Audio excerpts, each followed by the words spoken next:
Jack movie review అయితే వచ్చేసింది. ఈ మూవీ డీజే టిల్లు లాగా కనెక్ట్ అయిందా, ఈ మూవీ పాజిటివ్స్ ఏంటి, నెగిటివ్స్ ఏంటి, అసలు ఓవరాల్ మా ఫిల్మీ బాల్ రివ్యూ ఏంటి, ఆ డీటెయిల్స్ అన్ని చూసుకునే ముందు మన ఫిల్మీ బాల్ ఛానల్ని లైక్ చేయండి, షేర్ చేయండి, సబ్స్క్రైబ్ చేసుకోండి. Hello movie lovers.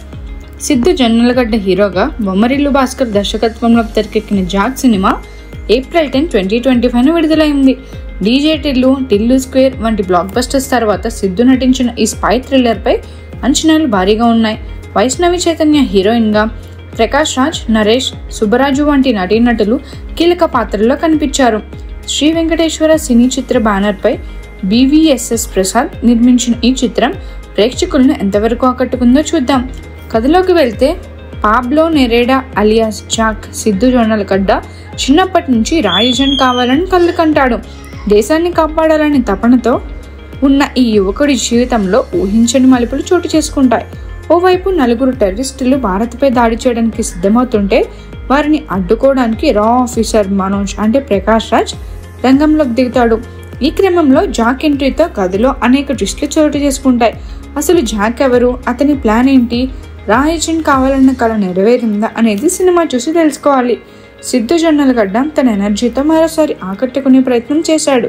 కానీ టిల్లు పాత్ర ఛాయలు ఈ క్యారెక్టర్లో కనిపించడం కొంత నిరాశ కలిగిస్తుంది. కొన్ని కామెడీ సీన్స్లో అతని టైమింగ్ బాగా వర్కౌట్ అయినప్పటికీ స్పై థ్రిల్లర్గా ఉండాల్సిన సీరియస్నెస్ మిస్ అయింది.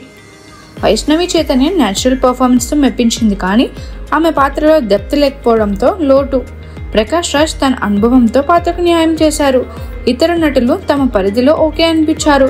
టెక్నికల్గా చూస్తే సినిమాటోగ్రఫీ రిచ్గా ఉన్న ఎడిటింగ్ కొంత గందరగోళంగా అనిపిస్తుంది. ముగ్గురు సంగీత దర్శకులు అచ్చు రాజమణి, సురేష్ బొబ్బిలి, శామ్ CS పనిచేసిన పాటలు పెద్దగా గుర్తుండవు. బ్యాక్గ్రౌండ్ స్కోర్ మాత్రం కొన్ని సీన్స్లో బాగా సెట్ అయింది. నిర్మాణ విలువలు ఉన్నంతగా కనిపించినా కథకు సరిపడా ఉపయోగించుకోలేదనిపిస్తుంది. దర్శకుడు భాస్కర్ ఈసారి రొటీన్ కథను ఎంచుకొని స్క్రీన్ ప్లేలో వైవిధ్యం చూపలేకపోయారు. మొత్తంగా జాక్ సిద్ధు ఫ్యాన్స్కు ఓసారి చూడదగ్గ టైంపాస్ మూవీగా నిలుస్తుంది, కానీ స్పై థ్రిల్లర్ జానర్లో బలమైన కథ, గ్రిప్పింగ్ నేరేషన్ ఆశించే వారికి నిరాశ మిగులుతుంది. దీనికి మా ఫిల్మీ బాల్ రేటింగ్ వచ్చేసి 2.5/5. ఈ మూవీ మీరు ఆల్రెడీ వాచ్ చేస్తుంటే మీకు ఎలా అనిపించిందో మా కామెంట్ సెక్షన్లో తెలియజేసేయండి. మరిన్ని మూవీ అప్డేట్స్ కోసం, ఫిల్మ్ రివ్యూస్ కోసం ఫాలో అవుతూ ఉండండి ఫిల్మీ బాల్.